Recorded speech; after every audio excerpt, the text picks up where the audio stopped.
selamat siang. Sekarang Selamat saya siang. bersama dengan Bapak Putra Linggatan selaku Ketua DPD Aptrindo Jatim. Selamat siang, Pak. Siang. Terima kasih Mas. Saya mohon maaf juga kepada pemirsa juga semuanya bahwa saya terlambat 15 menit. Sekalian saya mengucapkan selamat Natal bagi yang merayakan Natal. Ya, selamat Natal, Pak. Sama-sama. Ya, sebelumnya selamat Pak atas terpilihnya Pak Lingga sebagai Ketua Umum Aptrindo Jatim per bulan lalu ya, Pak. Betul, tanggal 15 Desember Mas. Oh, Desember. Oke, baik. Sebelum lebih jauh terkait program kerja Aprindo Jatim nih Pak, di kepemimpinan Pak Lingga ini mungkin flashback ke belakang nih Pak. Dinamika di kepemimpinan sebelumnya seperti apa Mas? Dari mulai uh, periode pertama sampai mungkin belum Pak Lingga memimpin ini seperti apa Pak? Oke, baik, saya ceritakan sedikit bahwa pertama kali DPD Jawa Timur itu berdiri sekitar 2014 itu di DPP. Setelah DPP berdiri, DPD Jawa Timur dipimpin oleh Pak Kiat Maja. Nah, karena beliau ada kesibukan di Surabaya, Jawa Timur khususnya, dia pindah ke Jakarta. Nah, menjadi wakil ketua juga di DPP. Nah, setelah itu diganti oleh ketuanya Pak Jonathan, karena ada sesuatu hal juga, Pak Jonathan juga menyerahkan kepada Pak Aril. Nah, sesuatu hal pun Pak Aril juga mengundurkan diri, diganti oleh Pak Sundoro. Lebih kurang Pak Sundoro memimpin 3 tahun. Nah, terus kami diberikan kesempatan oleh DPP untuk melakukan musda dengan caretaker dari teman-teman DPP sendiri. Nah, kebetulan ketua caretakernya adalah Pak Tata Wahyudi, ya. Nah, di situ diberi waktu kami 3 bulan untuk melakukan musda. Nah, setelah kami lakukan nggak salah dari bulan November, ya tepatnya awal November itu kami membuat panitia untuk melaksanakan musda ini dipimpin oleh Pak Ketua OC-nya adalah Pak Wayan dari DPC Aprindo Surabaya, dibantu Ketua SC-nya adalah Pak Denny dari DPC Aprindo Surabaya juga merangkap juga sebagai wakil ketua organisasi di DPP. Nah, jadi cerita singkatnya kami membentuk kepanitiaan. Sedangkan posisi saya saat itu adalah ketua DPC yang bertanggung jawab aja atas penyelenggaraan ini. Nah, itu yang perlu kami sampaikan. Baik, artinya walaupun ini periode kedua itu sudah total 4 kali pergantian kepemimpinan Pak. Begitu dinamis sekali gitu Pak di internal Aptrindo Jatim sebelumnya gitu ya. Ya, setuju Pak. Karena memang sebenarnya kalau dipimpin oleh Pak Kiat Kamajaya itu memang sesuatu yang luar biasa sih. Cuma karena ada sesuatu hal, Pak Kiat diperlukan di pusat, di DPP gitu loh. Jadi membantu sebagai wakil ketua. Nah, sedangkan diganti oleh Pak Jonathan karena kesibukan beliau juga mungkin diganti dengan Pak Aril, mungkin juga kesibukan Pak Aril itu diganti lagi dengan Pak Sundoro. Nah, setelah Pak Sundoro itulah diberikan waktu 3 tahun dari sebelum pandemi hingga selesai pandemi. Mungkin ada pertimbangan tertentu dari teman-teman DPP untuk mengkarakterkan Pak. Nah, karena waktu kepemimpinan beliau juga udah expired sebenarnya, benar nggak? Nah, akhirnya di caretaker dibentuk untuk membentukkan suatu panitia. Nah, kemarin kami coba membuat pencalonan hanya sampai dengan tanggal 30 itu hanya saya aja satu-satunya calon tunggal. Nah, Hmm, akhirnya diputus secara aklamasi baik, baik. untuk Yang lima menarik tahun apa saya yang kepemimpinan saya. baik. Yang menarik apa yang menjadi motivasi paling nggak nih? Maksudnya dengan kepercayaan yang didapat sekarang itu apa? Dan tanggung jawab yang lebih besar tentunya ya Pak. Apa yang motivasi dari Setuju. paling nggak? Memang kalau kita bicara Jawa Timur tuh harus menjadi satu barometer. Nah, semua pergerakan itu sebenarnya kalau ke ibu kota pasti harus melalui Jawa Timur kan. Sebenarnya Mas, kalau kita lihat sejarah ya, dari manapun pasti selalu yang ada itu adalah orang menuju ke pusat itu pasti melalui Jawa Timur, Mas. Benar nggak? Nah, kami harapin juga dengan dengan keadaannya orang Jawa Timur ini kan yang selalu memang belak-belakan, kayak gaya-gaya Surabayaan, memang diperlukan seorang figur yang tegas juga untuk memimpin, Pak. Jadi harapan kami karena kami pernah melakukan ini di Tanjung Perak, ya, dengan segala macam karakter yang keras itu, kami bisa memimpin dengan lebih kurang 157 perusahaan. Setelah kami registrasi ulang menjadi 139. Nah, setelah itu yang mempunyai hak suara. Nah, dengan pengalaman itu kami memimpin lebih kurang bisa mencapai keanggotaan unit itu 3.000. Kami juga mohon teman-teman juga mendukung kami di DPD Jawa Timur ini untuk kami bisa membentuk 37 kabupaten kota yang udah terbentuk DPC-nya adalah Surabaya dan Gresik. Jadi target kami adalah 35 DPC kabupaten kota lagi untuk setahun ke depan ini. Jadi program kami Januari ini, rencana kami untuk membentuk DPC di Sidoarjo, Pasuruan, Probolinggo, Situbondo, dan alhamdulillah di Banyuwangi, puji Tuhan, sudah ada ketuanya. Nah, tinggal pelantikan aja. Ini program kami di bulan Januari. Nah, begitu juga program berikutnya di Februari itu kami ada rencana untuk Mojokerto, untuk menentukan, memberikan mandat kepada Mojokerto sebagai DPC. Selanjutnya habis Mojokerto, kami melihat Nganjuk dan juga Kediri dan Tulungagung. Itu rencana-rencana kami gitu loh, bertahap. Jadi kami mau mulai dari pesisir utara dulu yang dimana ada pelabuhan yang tadi kami sebutin tadi, Pasuruan, Probolinggo, Situbondo, dan Banyuwangi. Habis itu sisi tengah, sisi selatan, gitu Mas. Baik, artinya untuk tahun pertama ini akan mencoba untuk banyak DPC, Pak ya. Setuju. Pak, di luar itu sebenarnya kan pasti di periode sebelumnya ada program-program kerja yang belum terlaksana itu, Pak. Apa yang menjadi pekerjaan rumah, Pak, yang perlu dilanjutkan, Pak, dari untuk paling nggak, Pak? Jadi kita mulai dengan visi dulu, Mas ya. Visi kami itu menjadikan Aprindo yang berkualitas dan berintegrasi yang diakui di tingkat daerah ini, Pak, khususnya di Jawa Timur dan Surabaya untuk seluruh anggotanya sebagai pengusaha angkutan barang yang berdaya saing global, Pak. Kenapa kita berkata bersaing global? Karena kita udah nggak bisa lagi menunda. Karena banyak juga kita kalau bicara logistik, ini para pengusaha-pengusaha asing kan udah masuk, Mas. Benar? Sebagai forwarding, sebagai shipping line. Nah, kita harus bermitra dengan mereka. Nah, harapan kami benar-benar kita mempunyai kapasitas seperti yang diinginkan mereka. Makanya saya bilang berdaya saing secara global, Mas. Nah, kita bicara visi juga, kan harus jelas juga visi kita. Nah, visi kita tuh satu, itu pasti harus mendukung kebijaksanaan pemerintah dan program penurunan biaya logistik, Mas. Dengan cara apa? Ya digitalisasi, Mas. Mau nggak mau, benar. Ini poin pertama kami yang harus kami lakukan dalam beberapa visi yang kami yang lainnya, Mas. Gitu, Mas. Salah satu itu dulu, Pak, poin pentingnya. Program kerja kita udah jelas untuk tahun depan kita akan membangun DPC yang ada sekitar pesisir utara, Mas, seperti tadi saya sebutkan. Tentu kan dari sisi tantangan apa yang dirasakan Pak Lingga di Aprindo Surabaya tentu berbeda dengan nanti ke depan di Aprindo Jatim, Pak. Yang prediksi Pak Lingga yang sudah dipetakan apa tantangan? Sebenarnya kalau bicara tantangan, Mas, semua sama aja, Mas. Tergantung kita bisa melakonin. Intinya niat daripada kita sebagai ketua. Mau nggak turun secara langsung ke lapangan bersama-sama dengan para pengusaha kota yang lain untuk bergabung untuk menjadikan Aprindo lebih kuat, Mas. Benar nggak? Nah, karena pengalaman kami dulu juga di DPC Surabaya juga, yang mohon maaf, pengusaha pelabuhan Perak ini lebih keras, Mas, daripada pengusaha yang lain, benar? Karena karakternya adalah karakter pelabuhan. Nah, saya rasa kalau teman-teman di Jawa Timur ini jauh, menurut saya, mohon maaf, lebih mudah untuk kita ajak, benar nggak? Karena mereka yang penting kan poinnya, mereka bisa diwadain. Nah, terus kedua, mereka bisa dilayani dengan baik, Mas. Benar nggak? Apapun persoalan mereka, kami akan menindaklanjutin, Mas. Benar nggak? Dalam segala persoalan mereka. Contoh program-program yang kita udah lakukan di DPC Aprindo Surabaya ini kan berjalan dengan baik, Mas. Saya rasa program ini juga akan kami lanjutkan untuk di Jawa Timur. Sebagai ketua di Jawa Timur, kami akan mengkondisikan semua teman-teman DPC untuk bersinergi, Mas. Benar nggak? Masalah laka, masalah bagaimana dengan aturan, masalah dengan kompleksitas masalah pengurusan B3, dan juga bagaimana cara untuk SMK, Sistem Manajemen Keselamatan. Ini akan kita arahkan mereka untuk bersama-sama. Karena ini kan perintah undang-undang, bukan perintah saya, Mas. Kita mau nggak mau sebagai pengusaha harus tetap menjalankan.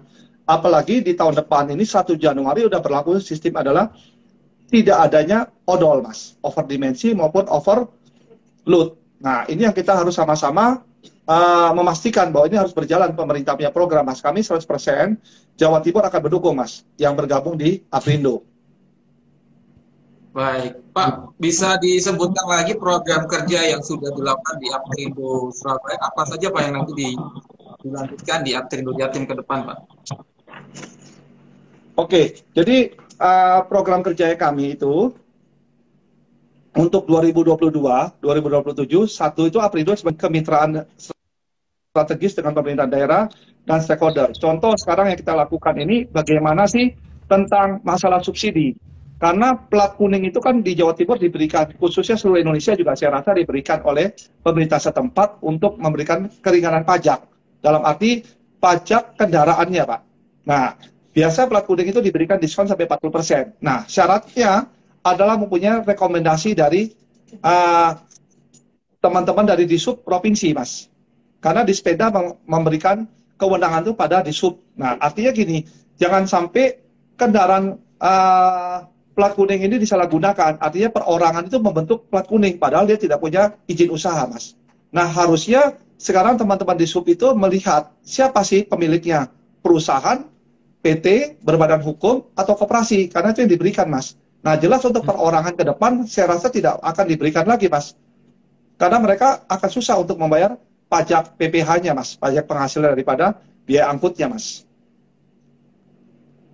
Yang kedua, program kami juga mengimplementasikan pemanfaatan teknologi dan kelancaran dan kemudahan usaha dari anggota kita, Mas, dengan sistem online. Nah, contoh banyak yang kita berikan kemudahan dalam order, Mas. Contoh ada perusahaan 1A memberikan order pada Aprindo, kita akan share, Mas, secara online bahwa ini perusahaan ini membutuhkan unit sekian banyak. Ini akan kita jalankan Januari, Mas. Benar, karena di DPC Aprindo juga udah berjalan. Nah, kami harapin nanti secara Jawa Timur juga akan kami lakukan bersama-sama, Mas. Itu program yang kami yang kedua.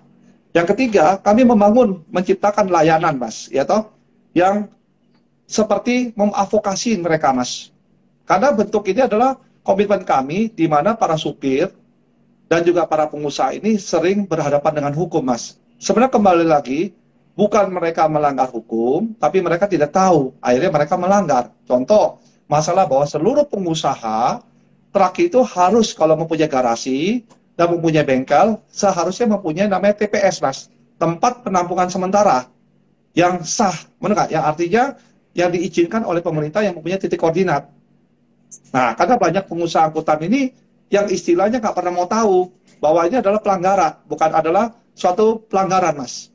Nah, kalau pelanggaran mereka bisa dipidanakan, Mas. Yang perlu saya ingatin, pidananya cukup, Mas. Itu mencapai 3 tahun dan 3 miliar, Mas. Dendanya harus dibayar ke negara. Bukan atau, Mas. Kalau atau kan bisa memilih. Tapi ini kenyataan dan, Mas. Ini yang benar-benar kami mengingatkan teman-teman semua, sebagai pengusaha di Jawa Timur, ayo kita berbenah. Nah, sedangkan Aprindo sendiri mempunyai juga wadah, Mas. Ada satu, kami punya namanya Citra Keadilan Indonesia, Mas. Sebagai LBH. Untuk membantu teman-teman pengusaha maupun teman-teman para driver, Mas. Supir. Yang istilahnya yang diduga sebagai pelanggar melakukan pidana seperti kecelakaan yang mengakibatkan orang luka berat apapun meninggal dunia, Mas. Jadi ada satu advokasi, Mas, dari kami. Itu yang nomor 3, Mas.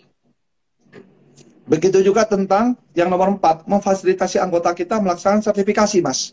Kompetensi. Ini udah kami lakukan di DPC Aprindo Surabaya. Karena setiap supir itu kan harus mempunyai sertifikasi, Mas. Sebagai supir yang punya kompetensinya untuk menyetir barang-barang umum atau barang-barang khusus, Mas. Ataupun barang yang berbahaya.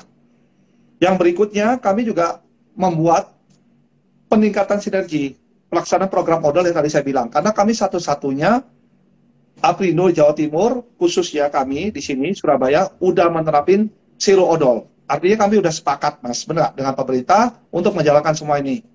Kami coba harapin ketegasan pemerintah juga tidak memilih-milih lagi, yang artinya harus di mata hukum sama. Itu harapan kami, Mas. Jadi teman-teman dari kepolisian bisa menindak sesuai dengan aturannya, begitu juga teman Disub bisa menindak sesuai dengan aturan yang diberikan oleh pemerintah, Mas. Termasuk juga bisa pemberkasan itu bisa dilakukan oleh jaksa, Mas, untuk menuntut. Itu harapan kami, Mas. Jadi tidak lagi dipilah-pilah, oh ini karena tekanan segelintir teman-teman supir, benar, yang menginginkan ini tetap zero odol ini tidak terjadi. Harapan kami harus sesuai dengan janji Menteri Perhubungan 1 Januari 2023 Indonesia bebas odol, Mas. Baik.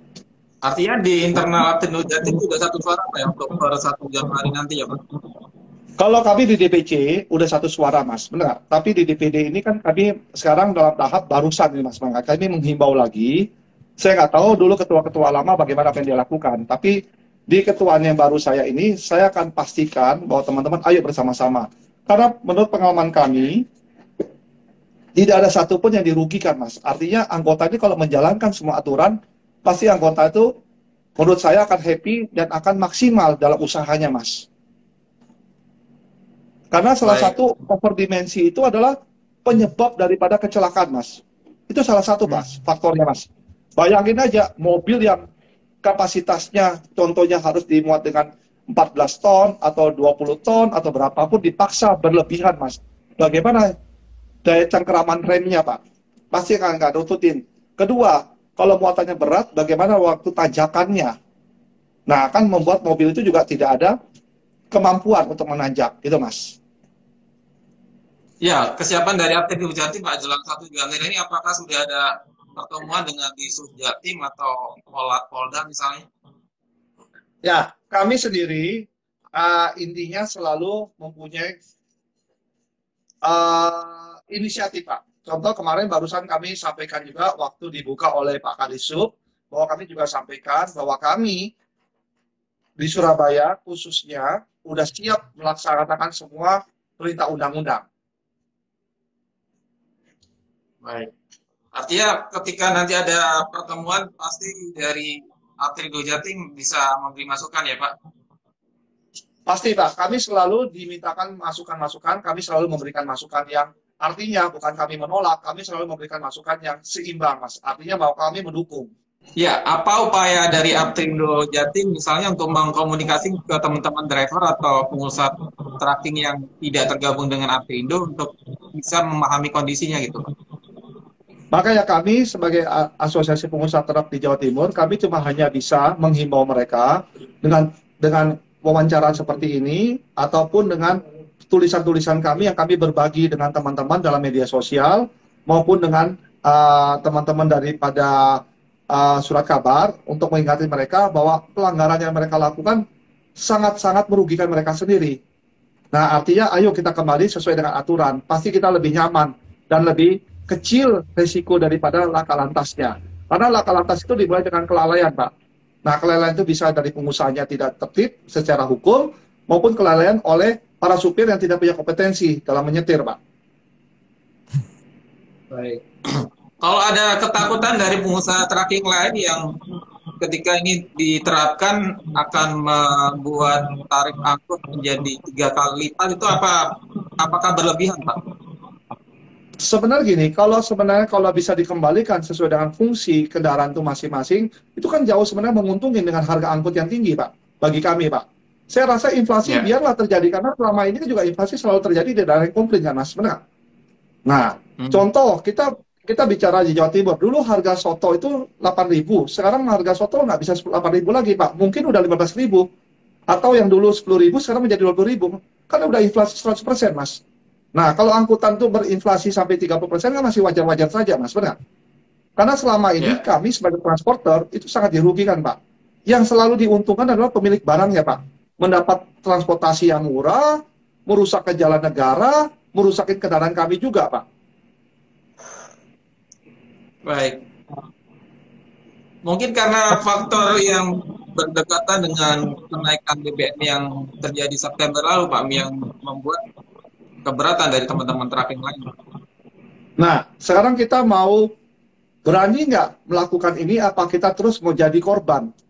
Nah, artinya menjadi korban gini, Pak, dengan harga tidak bagus, dengan kita memaksa kendaraan kita overdimensi atau overweight, benar nggak? Membuatkan barang kita cepat semakin rusak, Mas, truknya kita, Mas. Nah, apakah kita mau terus kayak gitu terus? Apa kita berani tegas untuk melakukan sesuai dengan perintah pemerintah, undang-undang ini, Mas, untuk menjadikan zero odol? Karena saya yakin, kalau kita bersama-sama melakukan zero odol, satu, tidak ada lagi kemungkinan kecil ya untuk laka lantas yang tiap hari itu terjadi, Mas. Coba kita bayangin kemarin secara viral, mobil dump truck yang guling menimpa seorang jenderal, Mas. Bayangin seorang jenderal, Mas, di Pajero itu, Mas. Benar? Nah, itu kan penyebabnya adalah tidak keseimbangan dari dalam overdimensi. Muatan udah overweight, overdimensi dump truck itu, Pak. Nah, ini kan nyata di hadapan kita semua. Kenapa tidak ada satupun anak bangsa yang menegur dengan berani, Mas? Benar? Dan malah dibuat pembiaran di mana dump truck itu bekerja di jalan raya yang sangat merugikan, Mas. Satu, merugikan negara dalam arti jalan raya yang jalan itu semakin cepat rusak. Kedua, kecelakaannya semakin akan timbul, resikonya lebih tinggi, Mas, dibandingin dia standar. Nah, harapan saya ke depan, ayo kita semua pengusaha itu kompak untuk mengikuti apa perintah undang-undang, khususnya apa yang dikatakan pemerintah pasti baik adanya, Mas. Benar? Kenapa kita mau diperbudak oleh pemilik barang lagi, Mas, untuk diatur?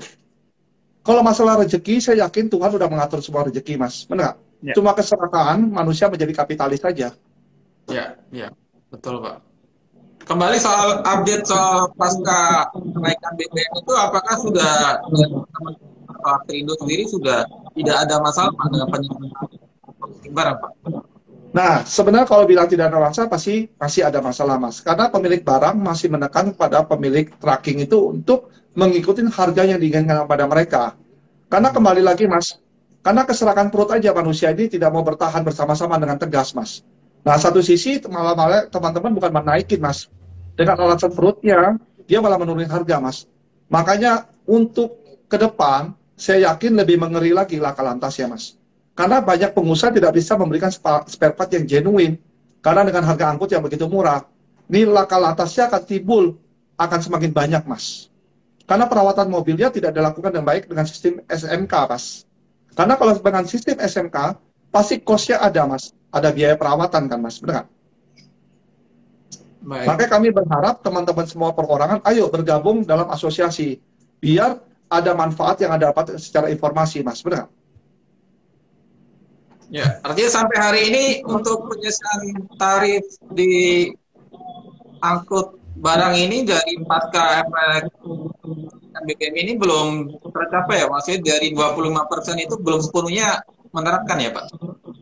Betul, yang artinya gini, Mas, untuk perusahaan pemilik barang yang besar-besar, itu mereka belum sepakat dengan nilai 25%, Mas. Nah, malah mereka kemarin udah mencapai 18,5%, Mas. Malah sekarang turun menjadi hanya penyesuaiannya 10%, Mas. Kan jauh dari harapan kami 25%, Mas, dari asosiasi, Mas, benar? Karena biaya spare part itu kan tiap hari naik terus, Mas. Gitu, dengan inflasi yang begitu kencangnya, Mas, benar? Nah, kami minta ketegasan pemerintah lah untuk memanggil daripada pemilik barang dan pemilik transportasi, Mas, untuk duduk bersama-sama. Dan kami juga berharap pemerintah dengan tegas, mobil yang boleh mengangkut barang itu untuk umum adalah plat kuning, Mas. Artinya bisa dilakukan pemungutan pajak. Nah, sedangkan plat hitam itu kan harusnya milik perusahaan, Mas, pribadi, Mas. Tidak boleh ngompreng. Nah, tapi kan kenyataan ini banyak plat-plat hitam ya toh, yang ngompreng ataupun plat kuning yang bukan berbadan hukum, Mas, artinya perorangan, Mas, benar? Nah, akhirnya pendapatan negara juga hanya dapat dari segi pajak, itu pun kalau dia bayar pajak jalannya, Mas, pajak TKP, pajak kendaraannya, tapi PPh-nya banyak yang nggak dibayar, Mas. Ini harapan kami ada ketegasan pemerintah untuk ke depan. Kalau memang dijadikan plat kuning, itu tandanya harus yang punya perusahaan angkutan, Mas, benar? Tidak boleh perorangan ataupun perusahaan-perusahaan yang bukan perusahaan angkutan umum, Mas. Jadi ada jelas gitu, Mas. Baik. Kedepan untuk penyesuaian tarif ini yang belum optimal akan juga jadi prioritas, Pak, di Aptrindo Jatim ya. Betul. Nah, kami sendiri selalu menghimbau, Mas, untuk teman-teman semuanya, ayo kita berikan servis yang baik untuk bisa memberikan harga yang terbaik, Mas. Nah, memang di Aptrindo ini udah ada standarisasi dalam sistem kendaraannya, Mas. Contoh, anggota kami di DPC Aptrindo semua udah punya namanya uji layak jalan, Mas, dengan cara buku KIR. Jadi semua anggota kami yang bergabung di Aptrindo ini, semua kami udah memfilter menjadi anggota kita, harus unit-unit yang mereka daftarkan di Aprindo harus mempunyai uji KIR, Mas. Makanya mereka sekarang bisa mendapat STID dari teman-teman dari OP, Mas, untuk masuk dalam pelabuhan. Karena pelabuhan itu kan melakukan nama ISPS code, Pak. Artinya untuk pengamanan di dalam pelabuhan. Karena pelabuhan itu adalah sesuatu yang vital, Mas. Benar? Baik. Di salah satu program Aprindo Jatim yang Pak Lingga sebutkan kan ada program digitalisasi ya Pak. Bisa konkretnya apa yang akan dikerjakan Pak terkait digitalisasi ini Pak? Nah, kata saya terima. Jadi gini, untuk digitalisasi itu izin yang kami lakukan sekarang ini kan ada kerjasama kami dengan rencana perusahaan yang menerapkan sistem aplikasi. Nah, kami ada bekerja sama nanti di Januari ini dengan Unload, Pak. Kami akan bekerja sama. Nah, Unload itu akan mendukung sistem kami untuk secara online. Nah, nanti Unload ini akan menjadi mitra kami, Mas. Begitu juga dengan digitalisasi tentang safety. Nah, karena kami beberapa unit di perusahaan teman-teman Aprindo ini udah mulai memakai sistem kamera, Mas. Untuk merekam perjalanan dan juga fatigue kamera untuk melihat pengemudinya. Artinya, kami sudah melakukan sistem SMK yang diinginkan oleh pemerintah untuk safety-nya, Mas. Baik. Unload ini akan membantu di sisi apa? Nah, di sistem untuk membuat aplikasi kami, Mas. Karena Unload ini kan nanti menjadi mitra kami, Mas. Nah, nanti kita, contoh ada satu perusahaan yang membutuhkan tracking. Nah, Unload ini akan menyebutkan kami, Mas. Nah, akan kami masukkan dalam sistem kami, di mana dalam sistem kami itu anggota kami bisa langsung mengambil order itu, Mas, dengan harga yang sama untuk seluruh anggota kami, Mas. Contoh semacam marketplace untuk Aprindo itu Pak? Bisa diulang, sorry? Semacam marketplace khusus untuk internal Aprindo gitu Pak? Betul, ya, boleh katakan seperti itu. Artinya kami udah bicara secara lisan, tinggal kami membuat MOU ke depan. Artinya contoh seperti yang saya sampaikan tadi gini, ada satu perusahaan A membutuhkan tracking 100 unit per hari untuk 20 feet, 50 contoh, 100 feet-nya 40. Nah, itu Unload akan memberikan kami ke dalam sistem kami untuk di-share-kan bahwa order kayak gini. Nah, semua anggota boleh mengambil. Contoh perusahaan saya, oh saya butuh yang 40 feet, ada partai 50 tadi. Saya bisa ambil berapa? Kapasitas 10, saya ambil 10-nya, Mas. Sisa 40. 40 siapa yang mengambil? Nanti teman-teman menyusul akan mengambil, Mas. Benar? Itu sistem yang kami tawarkan dengan satu harga, Mas. Benar? Baik, baik. Terkait untuk penambahan DPC di berbagai daerah kan tadi disampaikan bahwasanya prioritas itu adalah pelabuhan-pelabuhan strategis Jawa Timur, Pak. Kalau gambaran dari Pak Lingga sendiri selain Tanjung Perak, mana saja pelabuhan strategis, Pak? Oke. Makanya kita punya satu DPC, kita kan udah berdiri dua, Mas. Benar nggak? Satu DPC Surabaya, meliputi ada 2 pelabuhan, satu pelabuhan Teluk Lamong, kedua pelabuhan sekitar Tanjung Perak, di situ ada TPS, ada pelabuhan Nilam, Jamrut, itu untuk yang curah ya. Nah, satu lagi pelabuhan Gresik, Pak. Itu juga prospek, di situ juga ada pelabuhan Gresik yang udah mulai sekarang banyak bongkar muat batu bara, kayu, dan lain-lainnya. Termasuk juga ada pelabuhan Maspion, ada juga pelabuhan yang dibangun oleh AKR. Nah, ini kan suatu prospek, Mas. Nah, memang kami akan membangun sinergitas dengan kabupaten-kabupaten yang punya pelabuhan, seperti Pasuruan punya pelabuhan juga, Mas, benar? Nah, begitu juga dengan Probolinggo, Situbondo, sampai Banyuwangi, Mas. Itu yang kami utamakan. Baik. Selain pertimbangan pelabuhan, apakah juga pertimbangan mungkin kawasan industri di daerah tersebut, Pak? Oke, nah memang kalau banyak pelabuhan, Mas, pasti dekat sekitar situ pasti akan terjadi kawasan industri, Mas, pergudangan maupun pabrik, gitu, Mas, benar? Nah, yang kedua, kami juga punya program menyisir daerah selatan, Mas. Daerah pergudangan, seperti Mas bilang, pergudangan dengan pabrik saja, Mas. Seperti Mojokerto, ya toh, Nganjuk, benar. Itu mulai menjadi kawasan-kawasan industri. Karena di mana mereka punya UMR lebih murah dibandingkan dengan ring 1, Mas. Ya. Baik, baik. Oke, terakhir paling nggak mungkin lagi untuk 1 tahun pertama dari kepemimpinan paling nggak apa yang mau dikerjakan?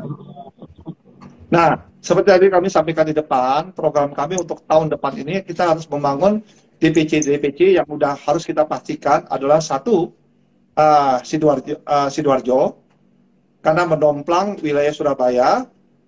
Kedua, kita akan membangun Pasuruan karena mempunyai pelabuhan. Ketiga, kita akan membangun DPC juga di Probolinggo, Situbondo, dan Banyuwangi. Itu program kami harus bangun. Di mana program ini harus berjalan, Mas. Karena kami punya target dalam setahun nanti di 2024 berakhir 2023 kita udah paling nggak punya 37 kabupaten dan kota DPC-nya. Ini yang kita harus maksimalkan, Mas. Makanya kita akan melakukan gerak cepat ini, Mas. Mulai dari Januari ini saya harus jalan setiap bulan. Kami rencananya antara 3 sampai 5 DPC yang akan kami berikan surat mandat. Kalau bisa sampai pelantikan, Mas. Itu target kami, Mas. Baik. Mungkin tambahan Pak, untuk ke teman-teman terakhir di daerah Pak yang mungkin tertarik untuk bergabung di DPC di daerah yang akan Pak Lingga bangun, Pak. Satu, dari pengalaman kami membangun DPC Surabaya, kami berharap para ketua DPC yang nanti akan bersinergi dengan kita menjadi kekuatan yang APRindo yang menjadi lebih besar di Jawa Timur. Kami minta mereka adalah mau benar-benar melayani. Sifatnya satu, benar. Kedua, benar-benar pengusaha tracking, Mas. Nah, ketiga, ayo bersama-sama dengan saya turun ke lapangan, kita akan datangin satu persatu pengusaha-pengusaha di daerah itu. Saya juga akan memberikan waktu, dia juga harus memberikan waktu, Mas. Ini program kami menjadi sinergitas kita, Mas.